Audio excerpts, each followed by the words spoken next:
Então, sempre, né, a gente começa em relação à variável que a gente está trabalhando. Com que tipo de variável que estamos trabalhando? Então, estamos trabalhando com variáveis qualitativas ou variáveis quantitativas. Aqui a gente está trabalhando com tempo, né? Tempo de fermentação. Se a gente está trabalhando com tempo, estamos trabalhando com uma variável de natureza quantitativa. Uma segunda pergunta que a gente pode fazer. Tá, estamos trabalhando com variável de natureza quantitativa.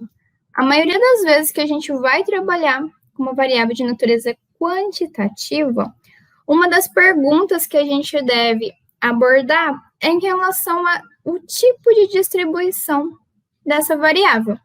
Então, tá, variável de natureza quantitativa, qual que seria a primeira pergunta, a segunda pergunta em relação a essas variáveis de natureza quantitativa? Qual seria a distribuição da minha variável? Quando a gente fala em distribuição da variável, vem aí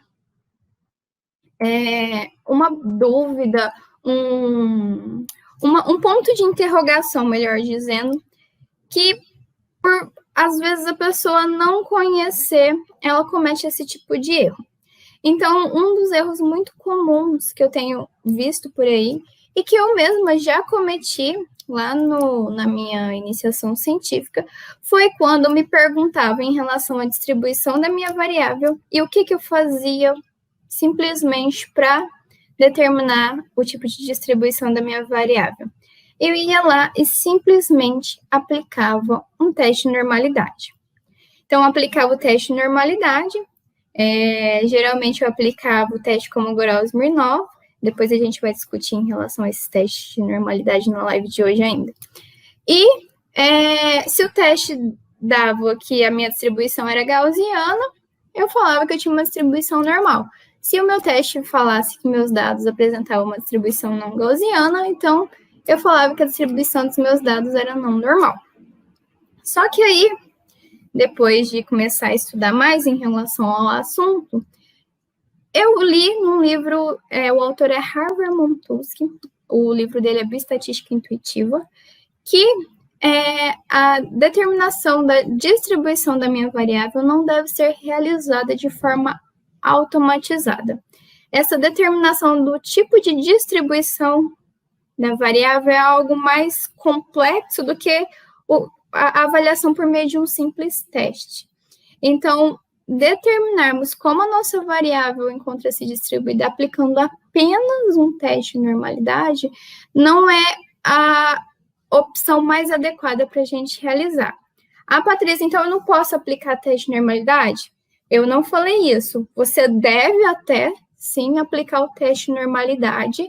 Ele é um teste seguro de ser aplicado, só que esse não deve ser o único e exclusivo método pelo qual você deve determinar como encontra-se a distribuição da sua variável, tá? Então, a gente tem aí 3 principais parâmetros pelos quais a gente pode determinar como os nossos dados encontram-se distribuídos. Então, vamos lá. Quais seriam esses 3 principais parâmetros? Primeiro parâmetro, a gente pode avaliar parâmetros numéricos. Segundo parâmetro pelo qual a gente pode avaliar parâmetros gráficos. E o terceiro parâmetro pelo qual a gente pode avaliar são os próprios testes clássicos de normalidade.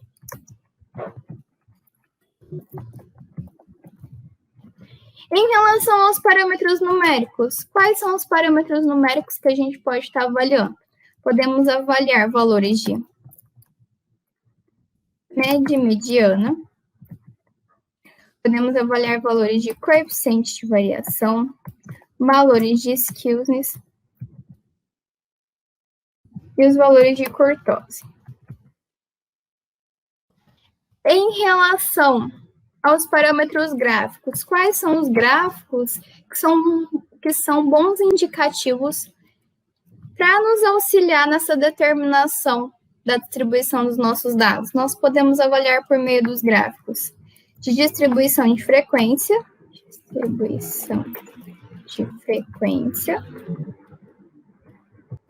né, o famoso histograma.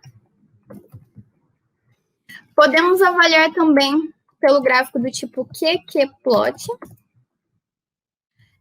E similar a esse histograma, só que disposto de uma forma alternativa, nós temos o gráfico do tipo box-plot. Box-plot. Se a gente pegar esse gráfico do tipo box-plot, que geralmente ele é apresentado no formato vertical, e colocarmos ele na horizontal, a gente vai ver que a disposição dele na horizontal é similar ao histograma, ao nosso gráfico de distribuição de frequências, tá? Então, aqui alguns parâmetros gráficos pelos quais vocês podem avaliar a distribuição dos dados. Um outro gráfico bem legal também é o gráfico do tipo scatter plot. Ele mostra também a dispersão, ele mostra como que está cada uma das suas amostras como um todo, tá? E aqui nos testes clássicos de normalidade, em relação ao Prisma, que é o software que a gente está utilizando, eu vou mostrar hoje para vocês aqui no Prisma 9, tá? Eu fiz o download da versão do Prisma 9.